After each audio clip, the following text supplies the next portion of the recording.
자, 제목 한번 볼까요? 자, 시작.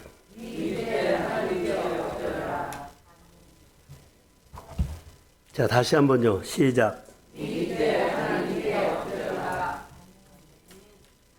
오늘 요엘의 설교를 하려고 하는데, 제가 요엘을 설교를 한 이유가 추수 때에 추수를 하고 감사해야 되는데 전혀 반대의 설교를 지금 하게 됐어요. 요엘이라는 시대에 추수 때인데 아무것도 없어요. 하나님이 해주신 것이 없어요. 여기 요엘서를 지금 보고 있죠. 2절 위에 보세요. 농사를 망친 농부들의 예곡 나와요. 농사를 망친 농부들의 예곡. 성경에 보면 나와요. 요엘서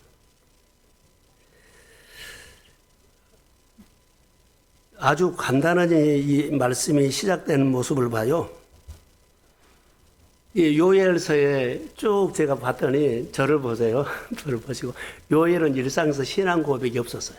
아니 요엘은 신앙 고백이 있었는데 요엘 시대에 사는 사람들 일상에서 신앙 고백이 없었어요. 오늘 우리는 신앙생활할 때 일상에서 신앙 고백이 있는지 사실 신앙 고백이 없어요. 그럼 신앙 고백이 있는 사람 누구냐? 요엘이에요. 요엘. 우리 일상에서 신앙 고백이 없어요. 그 시대에 이렇게 관찰이 됐어요. 그러니까 하나님을 믿어도 일상에서 신앙 고백이 없으면 내가 만든 하나님을 내가 만든 신앙으로 내가 생각하는 종교 생활을 하고 있어요. 일상에서 신앙 고백이 없으면 여러분 다 그럽니다. 다른 말로 할까요? 일상에서 신앙 고백이 없는 믿음을 갖고 있다는 거. 하나님 우리가 보지 않는 내 믿음대로 되리라 믿음의 역사라고 했는데 나는 일상에서는 믿음이 없고 예배 드릴 때는 믿음이 있는 것처럼 보여요. 그래서 여기 보면 1년 농사를 지었던 요엘 시대에 그러죠. 농사를 망친 농부들에게 말하는 것이 다 연결이 돼요. 그러면 그 농부들에게 말했다면 우리에게도 말할 것이고 그 시대에 교회에 있다고도 말할 것이며 우리 교회에도 말할 것이고 그 시대에 제사장들에게 말했다면 요즘 목회자들이나 임직자들에게 말할 것이고 그런 얘기예요. 그러니까 어렵게 생각할 필요 없이 우리의 얘기를 대신해 주고 있구나라고 생각하면 돼요. 저는 관찰을 그렇게 했어요. 오늘 1절에 보면 부두엘의 누구죠? 부두엘의 아들 그러죠. 아버지가 부두엘이고 아들이 요엘이에요. 그런데 요엘에게 임한 여호와의 말씀은 그래요. 그럼 하나님의 말씀 누구에게 임했다? 요엘에게 임했다는 거예요. 나머지는 다 신앙 고백이 없으니까는 하나님이 느끼지도 못한데 요엘은 일상에서 신앙 고백이 있는 믿음이었기 때문에 하나님이 인격적이어서 대답해 준 거예요. 오늘 우리 생활 가운데 신앙생활을요, 삶 속에다가 연결해야 돼요. 이거 너무 중요하거든요. 자, 요엘을 설명할 때 누구의 아들 요엘하고 요엘에게는 우리에게 기억해라는 것이 뭔지 알아요? 말씀이 임했다는 것을 기억해라. 요엘, 다 일상생활에서 신앙 고백이 없는 믿음이었는데 요엘은 일상생활에서 신앙 고백이 있어서 하나님의 말씀이 임한 사람으로 기억하고 있어요. 그가 어디서 부름을 받았고 어디 동네에 살았고 이런 것은 소개 안 해요. 요엘 딱 한마디로 한 거야. 요엘 이야기할 때 그 사람 말씀을 받는 사람으로 많은 사람들에게 기억되게 했다는 거. 그에게 말씀이 임했다는 거. 그 당시에 하나님의 말씀을 받는 사람 그러면 요엘에게는 막 그 사람을 설명할 때 뭐 여러 가지 부연 설명을 많이 하잖아요. 누구의 아들, 누구의 그 뭐다 사람 이런 거 다 빼고 딱 하나. 여러분들이 세상에서 뭐 직장에서 사회에서 어떤 사람 누구의 아들 누구시 어디 살고 그런 거 다 빼고 그 권사님이나 그 집사님이나 딱 하면 뭐라 그래요? 그 사람은 어떤 사람? 이렇게 기억해야 된다는 거. 저 사람은 하나님의 말씀을 잘 듣는 사람으로 기억하기를 소원합니다. 자, 우리 교회는 하나님의 말씀으로 씨름하는 교회로 기억되기를 원합니다. 그런 것처럼 말씀을 들어 예배 가운데 정말로 그 사람은 예배가 누가 보면은 우리가 더 은혜가 돼. 하나님의 말씀에 순종하는 사람으로 기억된다. 하나님의 일을 할 때 가장 앞장서서 분위기를 이끌어가는 사람으로 기억된다. 너무 중요한 거요. 자, 부두엘의 아들 요엘이죠. 요엘 같은 신자가 있다면은 그 요엘 때문에 그 집안도 유명해지지만 그 교회도 유명해질 거라고 봐요. 이게 한 사람이에요. 자, 요셉은 여호와께서 요셉과 함께 하심으로 어떤 사람으로 기억돼요? 형통한 사람으로 기억돼요. 다윗은 어디를 가든지 여호와께서 어떤 사람으로 기억돼요? 이기는 사람으로. 누구는 느헤미야는 무릎 꿇는 사람으로. 그러니까는 어디에 있든지 간에 우리가 하나님께 기억된 사람으로 우리 성도 한 사람의 요엘을 보니까 이런 사람으로 기억된 사람으로 신앙생활 하기를 소망합니다. 그거요. 너무 이것은 중요하다고 봐요. 그래서 어떤 집사님이나 어떤 가정에는 그 사람은 뭐라고? 번제 있죠. 번제 드린 것 보면 그 사람이 기억돼. 하나님 앞에 예배 번제는 그렇게 드려야 돼. 하나님의 사역을 동역할 때는 그 정도는 해야 돼. 너무 중요하지요. 어떤 사람이든지 장점이 있고 약점이 있죠. 그 사람에게 배울 점이 있고 그 사람에는 정말 좋은 장점이 있어. 그 사람에게 좋은 장점 많이 있지만 딱 한 가지 한다면 그 사람이 이것이 기억돼요. 이렇게 신앙생활 하셔야 돼요. 우리가 하는 것처럼 눈잔 좀 뜨세요. 눈잔 좀 떠요. 우리 교회로 설교 되는 사람은 여기 말고 다른 데 되는 사람 눈 떠라고 하면 다 눈 감고 있나 봐. 근데 그러지 않고요. 다 같이 들어야 돼요. 무디라는 사람 있죠. 무디는 사실 구두 수성공이거든요. 배우지도 못했거든요. 근데 이런 거 기억 안 해요. 무디 딱 그러면 말씀 듣고 전도하는 사람으로 기억돼요. 말씀 듣고 말씀으로 살아낸 사람으로 무디 목회자를 기억하고 있어요. 누구는 다른 건 모르는데 성령 받아서 전도 부흥을 일으킨 사람으로 기억된 사람 많아요. 이게 어느 시대에 있든지 간에 내가 하나님 앞에, 자 보세요. 하나님 앞에 자세가 된 사람에게 하나님 와요. 예배 드리는 자세, 말씀 듣는 자세, 하나님을 두려워하는 자세, 예배하는 자세, 하나님 말씀을, 여하튼 이 자세가 돼요. 어떤 모양이든 간에 각자의 은사에 따라서 하나님이 역사하시겠지만 그 사람이 하나님의 관계 속에서 자, 말씀을 듣는 자세뿐만 아니라 하나님 앞에 사는 자세가 딱 된 사람. 자, 주의 이름으로 축복합니다. 아멘. 그런 사람들이 은혜를 받아. 무디를 보면 딱 한 가지가 기억되는데요. 그 사람은 말씀을 듣고 감동되면 사는 사람. 그런데 사람들이 뭐예요? 그가 말에 뭐가 있는 줄 아세요? 권능이 있었어. 권능이 있다는 것은 말씀으로 살았다는 거예요. 이제 이런 것들은 우리가 잘 기억됐으면 좋겠어요. 그래서 오늘 부두의 아들 요엘은 말씀을 받는 사람으로 기억된다면 나는 이 말이에요. 자, 성경에 자, 사무엘 하 23장 1절 한번 띄워주세요. 여기 다윗을 이렇게 기억하고 있어요. 한번 읽어볼까요? 시작.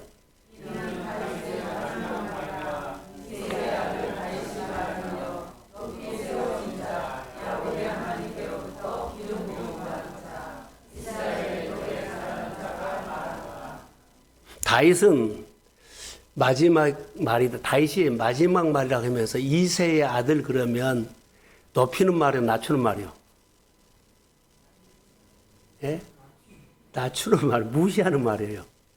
다윗의, 아니, 이새의 아들 다윗 그러면 다윗 왕도 높인 말을 짓거든요. 근데 이새라는 건 촌놈, 모욕이요. 근데 이새의 아들이랑 자기를 높이지 않고 나는 이렇게 촌놈이야.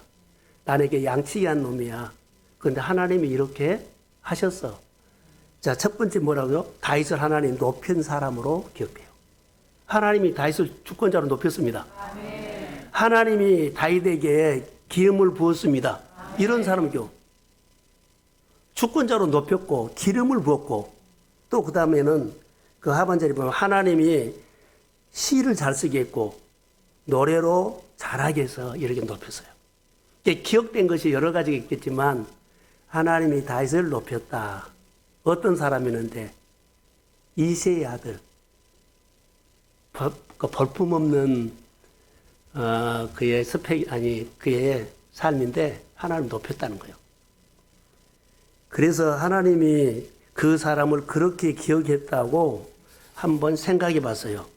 여러분, 2025년 11월인데 나는 어떤 교인으로 기억될 것인가? 오늘 추수감사절기에 다음 주인데 이것을 1월 달에 해야 할 메시지처럼인데 한번 해라는 거예요. 예, 여기 보니까는 농사를 망친 농부가 어떤 생각을 해야 할까? 우리를 한번 돌이켜보라는 거.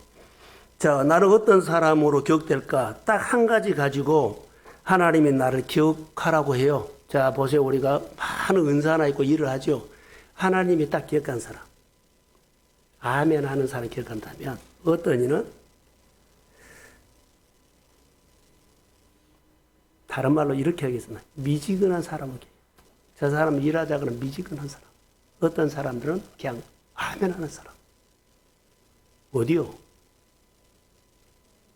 다른 언어 구사를 할 수 있지만 그냥 미지근한 사람. 나는 어떤 사람이요? 1년 동안 제가 농부처럼 일을 하는데 미지근하게 1년을 보냈습니까?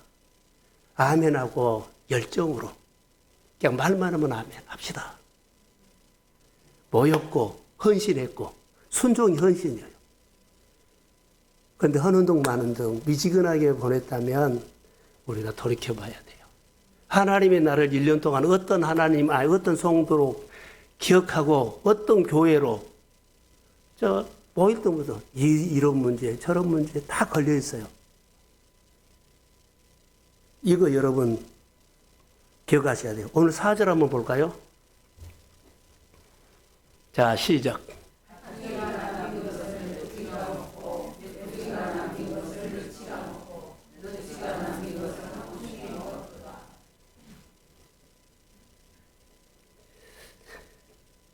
쉽게 말하면 황충이 메뚜기죠. 그냥 황충이 메뚜기라고 보시죠. 메뚜기가 먹고 가는데 또 메뚜기가 와서 먹고 또 메뚜기가 와서 먹고 또 메뚜기가 먹고 자, 4번을 먹었어요. 그러면 농부가 먹을 것이 있을까요? 없을까요? 하나도 없어요. 자, 내가 뭐 농사를 지려고 뭐 사업을 하면 황충이 이 사건이 와가지고 이 거래처가 가져가 버리고 누가 또 망쳐버리고 누가 빼앗아버리고 수고한 것처럼 보이는데 다 빼앗긴 것만. 이런 아픔이 있을 수 있어요. 좀 돈 모으면 이렇게 아파서 빠지고 이렇게 아파서 빠져나고 저렇게 아파서 빠져나고. 이렇게 우리가 자기 생활에 해석할 수가 있다는 거죠. 그래서 네 차례에 걸쳐서 휩쓸고 지나갔는데 자, 이스라엘 백성이 엄청난 경제적인 위기가 왔어요. 자, 이스라엘 엄청난 위기인데 메시지가 있을 거라고 보려. 그런데 메시지를 들을 사람이 없네. 다 일상에서 신앙 고백이 없기 때문에 메시지 들을 사람이 없어요.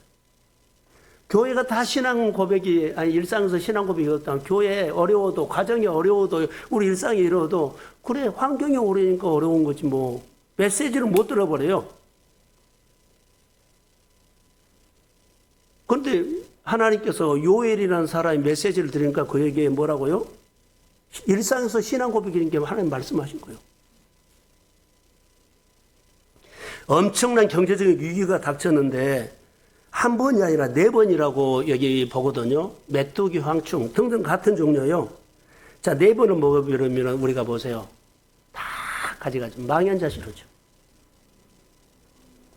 하나님께서 요엘에게 말씀하신 것을 우리가 한번 봐야 돼요. 요엘만 깨달았어요. 이 메뚜기가 네 차례에 거쳐서 먹어버리는데 누구만 해요? 요엘이 깨달았는데 누가 가르쳐 줬어요? 하나님이 가르쳐 준 거예요. 하나님이 말씀 안 가르쳐 주면 요엘도 그 무리 속에 갈 수 있어요. 근데 다행히 감사하는 게 일상에서 신앙 고백이 있기 때문에 하나님 말한 거예요. 사랑하는 성도 여러분, 우리는 어려운 환경이나 또 좋은 환경이나 여러 가지로 다양한 환경이 올 수 있어요. 그러나 일상에서 신앙 고백이 있으면 하나님은 메시지로 깨닫게 하십니다. 가정이 깨달아야 돼. 내 신앙이 깨달아야 돼. 그래서 내가 생각을 바꿔서 오늘 본문에 보면 생각을 바꿔서 하는 일들이 나와요. 메시지를 듣고 생각을 안 바꾸면 똑같아요. 그리스도 앞으로 나와야 되고 교회 앞으로 나와야 되고 하나님 앞으로 나와야 돼. 그래서 오늘 제목을 누구한테 엎드리라? 위기 때 어디예요? 엎드려라. 그 말이에요. 위기 때 엎드려라는 메시지를 일상의 신앙 고백이 있는 요엘을 통해서 하나님 말씀이니까 그 말씀을 듣고 요엘이 깨달았어요. 모두 환경이 어렵다고 하면 다 타령해요. 환경이 어려서 그래. 환경도 이렇게 나를 안 도와줄 수가 없고 이런 환경 처음이야. 환경만 바라보고 있어요. 불황이 왔다고 그것만 보고 있어요. 근데 거기 있는 메시지가 있어야만 소망이 있죠. 근데 다 환경이 그래. 이런 계절 한 번도 없어서, 이런 고생, 이런 어려움 한 번도 없어서, 옛날에도 없었고 한 번도 없어서 그 말만 하지 하나님의 말씀을 깨달은 사람이 하나도 없어요. 하나님은 지금 뭐라고 하는지 아죠? 환경을 통해서 깨달아야 하는데 환경을 통해서 깨달은 사람이 한 사람도 없는 거예요. 자, 이스라엘 백성들이 3년 6개 동안 가뭄이 왔죠. 가뭄에서 거기 메시지가 있어요. 무슨 메시지예요? 하나님께 돌아오라는 메시지예요. 그래서 엘리야가 갈멜산에 가서 이스라엘 백성들에게 그 재물을 가지고 하나님이 하나님 되게 한 것은 돌아오라는 메시지예요. 근데 이 환경적인 어려움에 여기 요엘 시대에 메시지를 들은 사람이 없어요. 한 번, 두 번, 세 번, 네 번 해도 메시지를 들은 사람이 없다는 겁니다. 성경에 여기 메뚜기를 찾아봤거든요. 그런데 신명기 28장에 쭉 10절에 보면 메뚜기를 통해서 소산을 갉아먹게 해버렸어요. 그러니까 하나님께서는 구약 성경에 메뚜기가 종종 나타나요. 하나님의 심판의 도구로. 모세가 누구지요? 애굽왕 바로에게 갔을 때 메뚜기 재앙이 있었어요, 없었어요? 그러면 말라기서 4장인가에 보면 11조에 대해 나와요. 근데 11조를 드렸는데 이제부터는 메뚜기의 재앙이 너희들에게 없다고 해요. 그럼 그 전에는 온전한 11조를 드려야 할 때 메뚜기의 재앙이 왔다는 거예요. 성경 보세요. 4장 10절인가 나와요. 온전한 11조를 드리면 메뚜기를 금하여 너희 소산에 토지 소산을 먹어 없애지 못하게 하리라고 나와 있어요.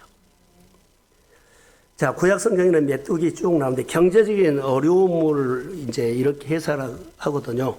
자, 다시 한번 우리 얘기로 갈게요. 요엘 시대 이야기가 우리 얘기예요. 많은 사람들이 어려움이 오니까는 그래, 어려움 왔어. 어려움 왔어. 이 정도만 해석한 거예요. 여기에 메시지가 있다는 것을 하나도, 하나님의 경고가 있다는 걸 하나도 몰라. 환경을 통해서 들은 사람이 한 사람도 없어. 왜 없다고요? 일상에서 신앙 고백이 없으니까 못 듣는 거예요. 우리가 교회 다니고 예배 드리고 다 해도 일상에서 신앙 고백이 없으면 절대로 못 들은다. 예. 저를 보세요. 왜 못 들은 줄 아세요? 우리가 여러분들이 어떤 일을 할 때 내가 막 계획 세우고 열심히 하죠. 근데 여기 한계가 있다는 거 아세요? 준비를 잘 못해서 한계가 있는 것이 아니고 준비를 잘해서 잘 된 것이 아니에요. 크로노스이기 때문에 한계가 있다는 거예요.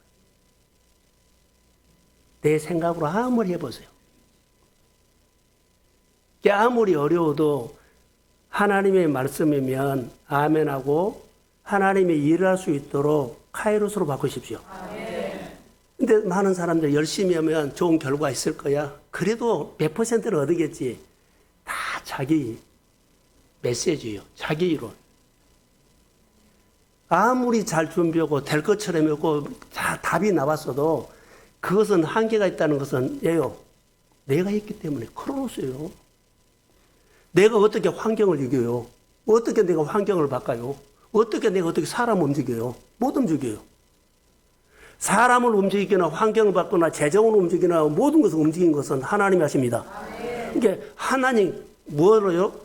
카이로스로 만들어야 되는데 이것은 안 하고 내가 계산해보고 내가 생각해보고 내가 뭐하고 모든 것들을요.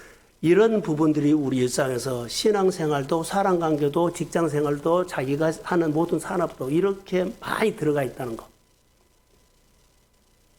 답이 예수님이라고 보는데 답이 내가 생각하는 열심히 노력하고 하면은 어느 정도는 되겠지 이렇게 갖고 있어요. 그것은 자기 복음이지 주님의 복음 아닙니다. 요예서를 보면서 많이 생각을 했어요. 그래서 우리가 보면 환경을 통해서 메시지를 들어야 되는데 메시지를 못 들은다는 거. 그래서 늘 우리가 묵상하면서 이런 나눔을 많이 하죠. 궁금하고 답답하면 질문해라 그러잖아요. 그럼 내가 알아들을게. 내가 성경을 읽다가 깨닫지 못하면 설교를 통해서 또 뭐 목사님이나 또 뭐 믿음 좋으신 분을 나눔을 통해서 내가 인사이트로 깨닫게 돼. 이게 나를 하나님이 일하실 수 있는 마음과 생각으로 바꿔야 된대. 내가 이틀 동안 일주일 내내 내 생각을 해요. 그리고 나만 힘들어져. 크로노스로 만들지 마라. 근데 거짓 메시지는요, 우리를 바쁘게 해놓고 예배의 자리만 못 나오게 해버려. 일 없다고 일 주라 그러면 일을 주면 바쁘다고 못 나버리죠? 사탄이는 다 해라. 근데 예배만 참석하지 말라. 말씀만 안 듣게 해버려요. 그 나중에 하나님과 멀어지게 만들어버리죠. 이런 속임수도 있어요. 그래서 우리가 일상에서 신앙 고백이 없으면 사탄은 마귀는 우리를 갖고 놀아요. 배고프다 그러면 먹여놓고 무너뜨려버리고 뭐 우리가 많이 한다 그러면 많이 채워놓고는 무너뜨려버려요. 일상에서 신앙 고백을 못 드리면 어떤다고요? 무너져요. 일상에서 신앙 고백이 있는 사람은 인격적인 하나님께서 내가 늘 카이로스를 만들면 와서 주의 손이 나타나서 우리를 다루고 일을 하실 줄로 믿습니다. 이 신앙으로 우리가 해야 돼요. 그래서 경제적인 어려움을 우리가 잘 해야 돼요. 자, 오늘 2절에 한번 볼까요? 한번 띄워주시죠. 자, 시작.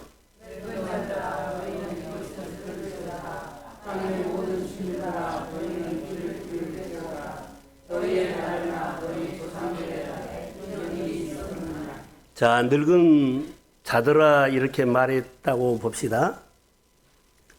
늙은 자들아 이렇게 말해요. 또 5절에 보면 취한 자들아 나와요. 그리고 11절에 보면 농부들아 나와요.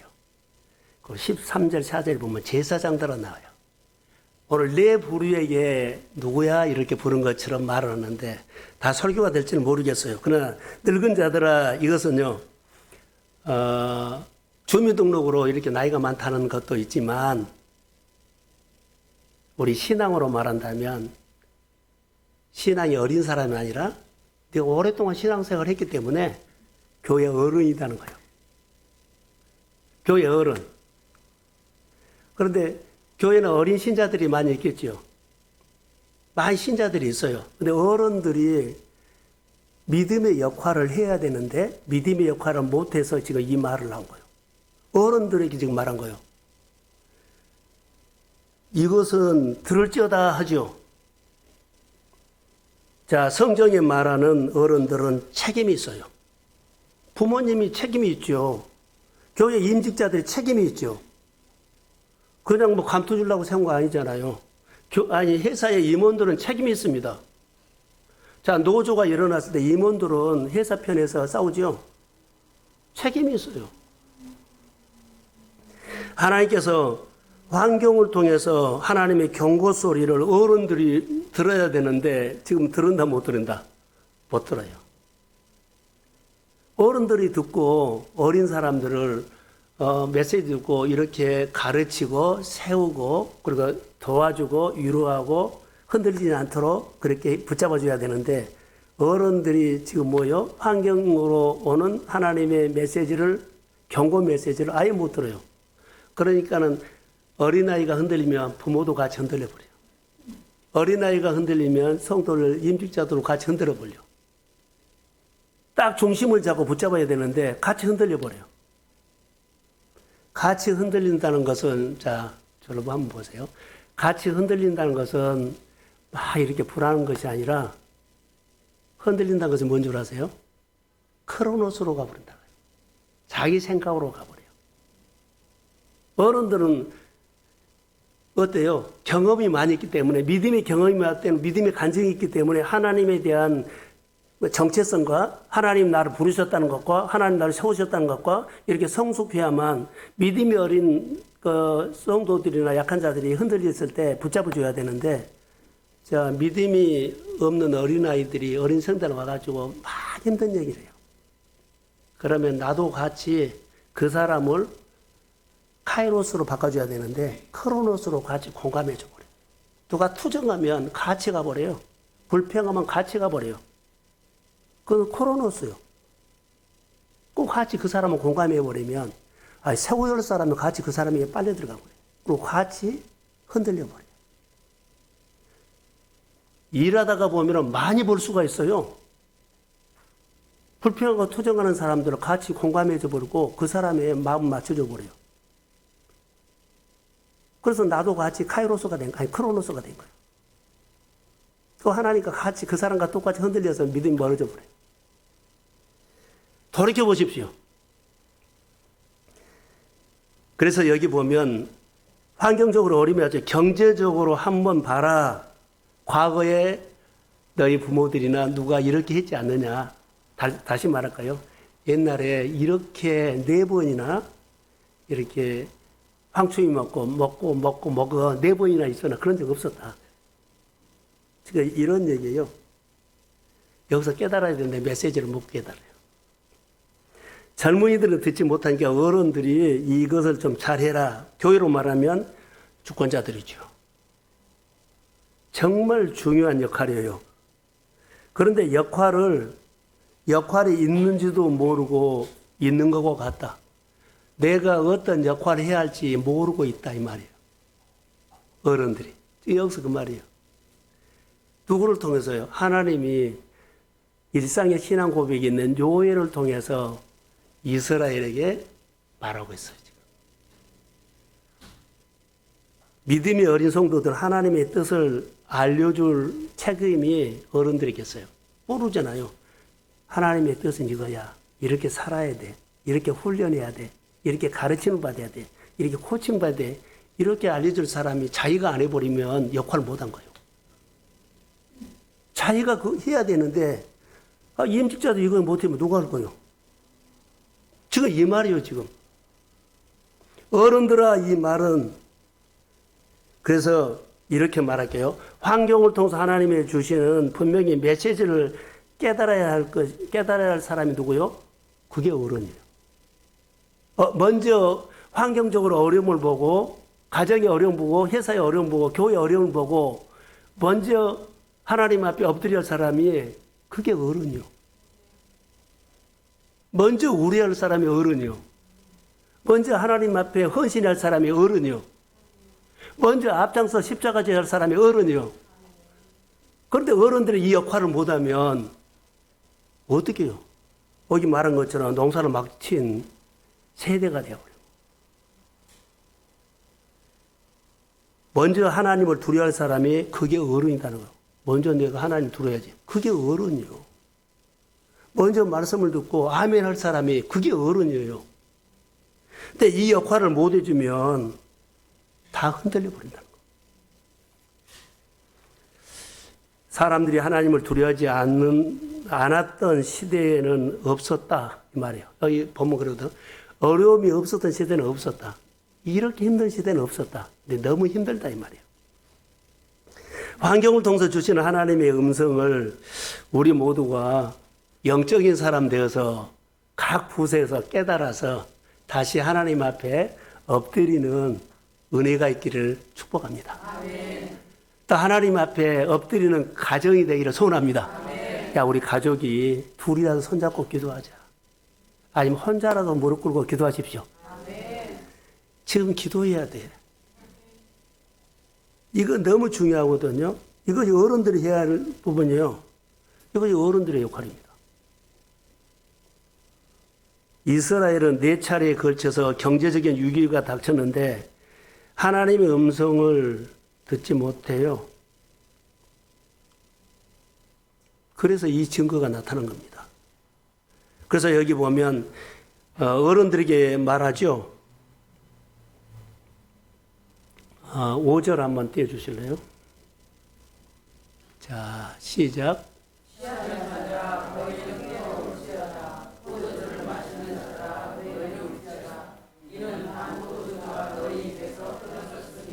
취한 자들아 그러죠.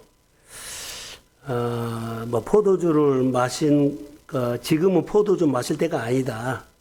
포도주에 취해 있지 않을지라도 무엇이 빠져 있는 사람이 있어요. 나는 목회를 하면서 눈잔 좀 뜨세요. 저를 보세요. 자, 제가 성도들을 보면서 빠져 있는 것이 있어요. 술에 담배가 아니라 자기에게 빠져 있어요. 제가 봐서는 다 자기 얘기. 빠져도 너무 빠져버렸어요. 성도들하고 이야기하면 다 누구요? 자기가 자기에게 너무 빠져있어. 하나님이 올 수도 없어. 자기가 자기 것을 다 꽉 쥐고 하나님 앞에 안 놔둬. 말씀이 아멘은 안 해. 자기가 하나부터 10가지도 넘어서 11가지 넘어서 90가지도 되는데 100개 되는데 101개, 102개가 돼. 완전히 자기의 충만해. 여러분 돌이켜보세요. 하나부터 10가지 자기 입장에서 이야기하면 다 크로노스거든요. 자기에 완전히 빠져서 교회라든가 하나님의 소리에 감동이나 환경 하나도 안 들어. 그리고 뭐라 그러죠? 내가 그래도 있어야지. 내가 살아야지. 뭐 일하지. 내가 있어야 이런 거 아니에요. 하나님의 은혜로 합니다. 아멘. 헌신으로 해야 돼요. 내가 누구를 또 어떤 문제를 세우려고 하면 안 돼요. 내가 다 잡고 있어요. 그리고 하나님 앞에 해달라 그래. 내가 잡고 있으면서 그 문제를 크로노스로 내가 딱 붙잡고 있으면서 하나님 역사해달라 그래요. 기도는 하는데 내가 붙잡았는데 카이로스가 안 되는데 하나님 일 못하죠. 내 육신의 질병도 재정의 문제도 사람 관계도 땅이 안 되는 것도 하나님이 카이로스로 오셔서 회복합니다. 그래서 이왕 하나님이 오시면 조금 그릇이 아니라 크게 하세요. 놔두지만 사람들 주고 모든 교회도 살리고 그 주는 교회 나눠주는 게 베푸는 교회 세운 목적은 그건데 교회가 역할을 못해서 우리도 못 산다고 우리도 먹고 살라고 막 힘들면 안 되잖아요. 뭔가가 잘못되어 갔어요. 우리 성도들이나 우리가 신앙생활은 뭔가가 잘못되어 있어요. 누구에게 빠져 있어요? 나에게 빠져 있어요. 이제 생각을 바꾸셔야 돼요. 창조주, 성경이 말은 창조주가 없고 내가 이해되고 만드는 하나님이 있는 것처럼 기도하는 가운데 늘 그 메시지가 들어온 거예요. 사랑하는 성도 여러분, 우리가 하나님 앞에 다시 엎드리기 소원합니다. 아멘. 그래서 여기 보면 하나님 앞에 울어라고 나와요. 하나님 앞에 울어라. 울면서 기도해라는 거죠. 그래서 우리 교회가 믿음의 자리에 모여서 하나님 앞에 울어라는 것은요, 환경이나 상황이나 사람이나 내 여러 가지를 통해서 메시지를 듣고 하나님 이거 내가 내려놓겠습니다. 날 불쌍히 여겨주시고 하나님이 부르시는 곳에 우리가 모여서 기도하는 은혜를 주십시오. 할렐루야. 하나님도 여러 가지 다 하면 뭐다? 이게 뭐냐면 하나님보다 그 문제가 더 커 있어. 하나님보다 그 문제가 더 커 있어요. 그런지 올 수가 없죠. 다 마음에 걸린대. 하나님보다 문제가 더 커 있다는 것은요, 하나님 붙잡은 거 아니라 내가 붙잡고 있다는 거예요.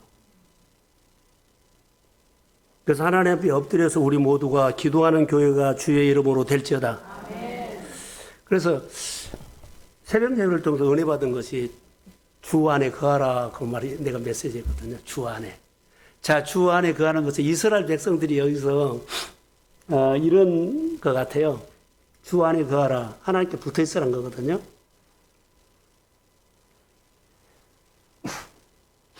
하나님께 붙어 있으라 그러는데 여러분 보세요. 가지가 열매를 맺죠.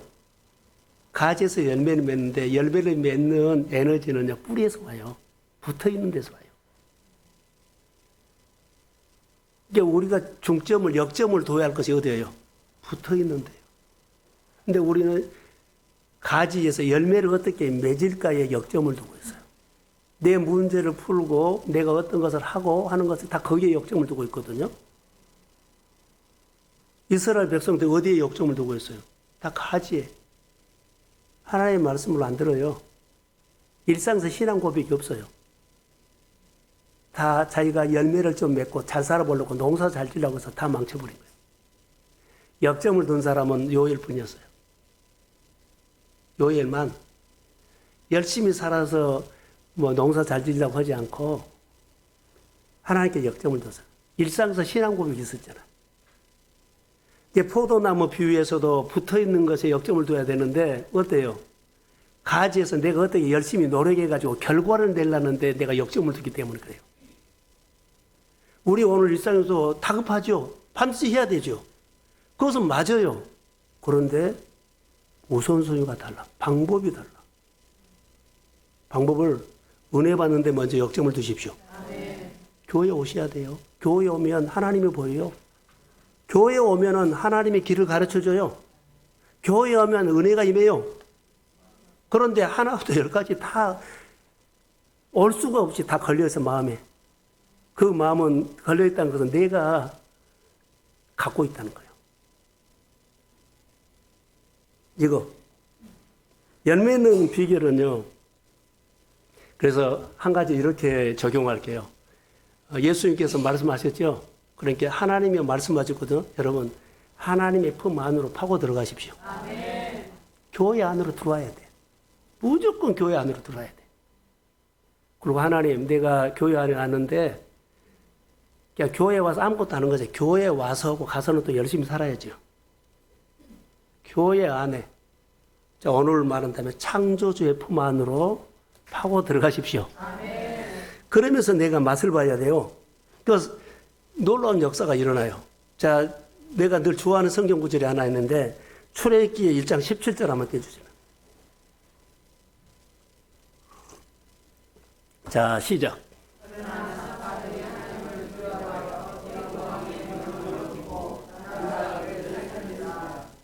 하나님이, 산파에게 하나님이 눈에 보였어요? 안 보였어요? 예? 산파는 하나님이 눈에 안 보여요. 근데 믿음으로 하나님 들어했죠. 근데 눈에 보이는 왕은 눈에 보이지요. 그런데 산파가 어디에다 역점을 뒀어요? 보이지 않는 하나님께 역점을 둔 거예요. 그래서 왕의 명령을 거역해버려요. 자, 산파가 눈에 보이지 않는 하나님 앞에 역점을 뒀어요. 눈에 보이는 왕에게 역점 안 뒀어요. 오늘 우리가 눈에 보이는 것이 너무 크게 보이고 두려울 상대인데, 자, 우리가 보이지 않는 하나님을 두려워할 수 있는 믿음이 우리 안에 창조될지어다. 아멘. 그래야만 신앙생활이 돼. 내가 어디다 역점을 두느냐? 붙어 있는데, 말씀을 듣는데, 말씀을 듣고 붙어 있는 것은요, 말씀을 듣고 따라가는 것이 붙어 있는 거예요. 그리고 말씀 듣고 따라가는 것이 헌신이에요. 자기를 희생시켜야만 예배가 되고 자기를 희생시켜야만 따라갈 수 있어요. 누구든지 나를 따라오려거든 자기를 희생시켜라. 근데 우리 희생시키지 않고 하려고 그래. 자기가 생각했던 거 다 챙기고, 시간 되면 챙기고, 나머지 돈으로. 시간 되면 나머지로 하려고 그러는데요. 희생해야 돼요. 하나님께 역점을 두면, 자, 보세요. 산파는 죽는 줄 알고 하나님께 역점을 뒀죠. 다니엘이 죽는 줄 알고 하나님 앞에 기도했어요. 아브라함이 내 몸이 죽은 줄 알고, 사라의 몸이 죽은 줄 알고도 하나님을 믿었습니다. 나는 어디다 역점을 두느냐는 거예요. 지금 역점 둔 데다가 말한 거예요. 내가 지금 오늘 고민하고 있고, 내 현실에 급한 것이 있고, 거기 역점 두면 안 돼요. 그것은 나에게 꼭 풀어져야지만은 하나님이 나를 통해서 풀어줄 수 있다고 나는 믿습니다. 하나님께 역점을 주세요. 그분은 전능자고, 치료자고, 모든 것을 할 수 있는 능력자입니다. 어느 날 이 말씀을 듣다가 그 하나님이 내가 믿어질지어다. 어느 날 그 하나님이 내 마음에 믿어질지어다. 그러면 이제 그때부터는 기도가 달라져. 설교를 듣다가 그 전능자의 말씀이 하나님으로 내 안에서 믿어질지어다. 그러면 고백이 달라지고 자세가 달라져. 그 믿음이 우리 안에 생겨야 돼요. 믿음은 들음에서 나요. 하나님 내가 잘 안 믿어지고 안 들어지는데 늘 말씀을 들으면서 내 안에 하나님의 말씀이 진짜 하나님의 말씀으로 창조주의 음성으로 내 안에 믿어지고 들릴지어다. 이분이 빛이 있으라 그러니까 빛이 있는 것처럼 그렇게 말하신 분이 오늘 나에게 말씀한다. 다윗의 자손 예수여, 날 불쌍히 여겨 주십시오. 바디메오가 그렇게 믿었어요. 그래서 여러분, 요한복음 15장에 보면 너희가 내 안에 거하고 내 말이 너희 안에 거하면 그럼 무엇이든지 원하는 대로 구하라. 그리하면 이루리라. 내 안에 거한다. 하나님의 품을 파고 들어가는데 역점을 둬야 한다는 거. 하나님의 말씀을 한 번이라도 더 들은 데다가 역점을 둬야 돼요. 새벽 예배에 우리가 못 나온다면 집에서라도 들으세요. 수요일도 아니면 또 금요일 날도 내가 하나님의 말씀을 더 듣는 데 역점을 두셔야 돼요. 희생하지 않으면 못 와요. 하루 종일 일했는데 6이 시간이 안 되죠. 그래도 그런 마음에 있다가 역점을 둬야만 내가 살아. 어느 날 하나님의 환경을 열어준다는 것은요. 그렇게 말씀 듣고 싶냐? 그렇게 네가 기도하고 싶냐? 그렇게 하고 싶냐? 하나님이 그렇게 하도록 환경 열어주십니다. 그래서 그 문제와 싸우지 말고 하나님이에요. 여러분에게 필요한 거 있으면 하나님 내가 이거 필요하는데 내가 사람한테 가서 말할 수도 없고 거래처에 가서 말할 수도 없고 누구에 가서 말할 수 없어요. 하나님 내가 이거 있으면 하나님 하실 수 있잖아요. 하나님은 이거 능히 하실 수 있다고 믿습니다. 그러면 한번 해주세요.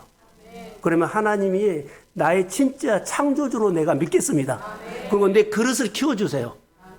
주고 키워야 돼요. 그것이 우리가 믿는 거. 그래서 오늘 본문에 보면 위기 때 가장 어려울 때 가장 바쁠 때 하나님 앞에 엎드려라는 거예요. 어려워? 위기가 아닌 사람 누가 있어요? 우리 교회 안에. 다 위기예요. 내가 보면. 한 사람도 위기가 아닌 가정은 없어요. 목회자는 여러분의 마음을 보고 가정을 보지 않아요? 한 사람도 위기가 아닌 사람 없어. 뭐 허리가 아픈지 다리가 아프든지 아니면은 뭐 경제적으로 재정으로 또 뭐 당뇨가 있든지 우리 집도 그래요. 위기가 아닌 사람 한 사람도 없어. 하나님의 은혜가 필요하지 않는 사람 한 사람도 없다고요. 그게 엎드리는데 위기로 생각하지 않아. 그냥 아프면 아프고 재정이 어려우면 경제적으로 다 어려우니까 그 가운데 나도 어려움이 왔다. 이렇게 생각하면 안 된다는 거. 세상은 어려워도 창조주는 나를 향해서 빛을 오늘도 뿌려줍니다. 그 은총 입은 하나님의 사람으로 내가 더 하나님께 엎드린데 역점을 두고 말씀을 한번 더 들은데 역점을 두십시오. 앞으로 내가 이렇게 하면 미래가 보장돼. 그런 거 없어요. 그 사람의 생각뿐이야. 자, 11절 한번 볼까요? 자, 시작.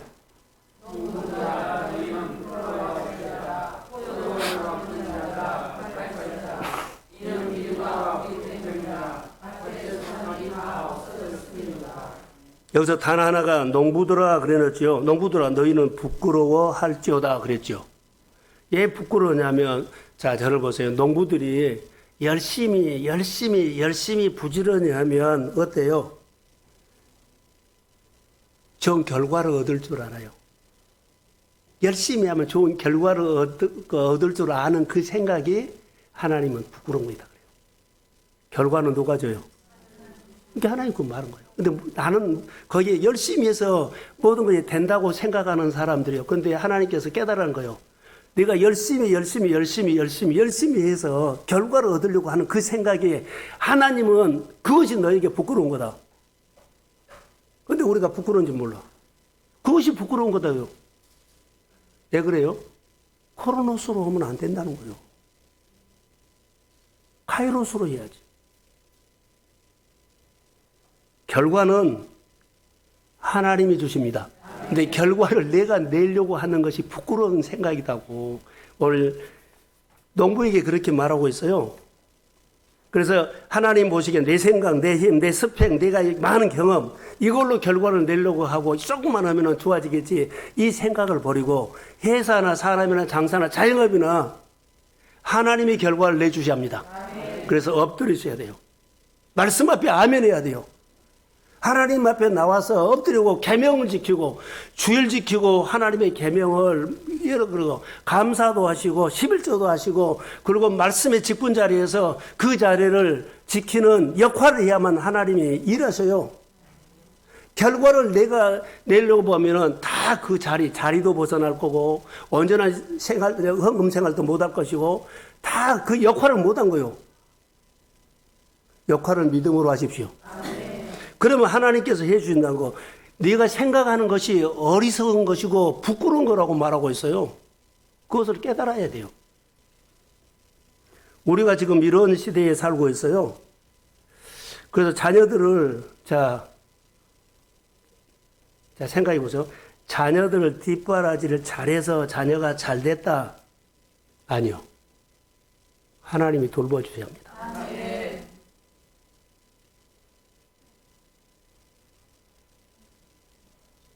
형제들 많이 있을 때 마지가 동생들 뒷바라지 해주면 나중에 그가 동생들이 잘 되면 너 앞으로 뒤 봐줄 거라고 생각을 하고 했죠.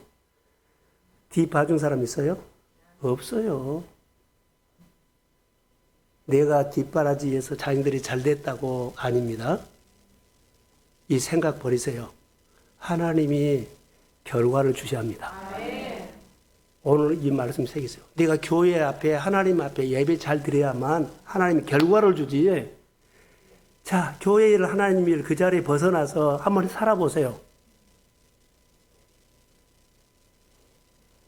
오늘 하나님께서 이 말씀을 우리에게 주신 거라고 봐요. 그래서 여러분 어려울 때 위기 때 하나님의 품속으로 파고 들어가는데 시간을 물질을 그리고 은사를 거기다가 역점을 두십시오. 그게 헌신이에요. 너무나 좋은 성품 가지고 잘 살고 잘 사는데요.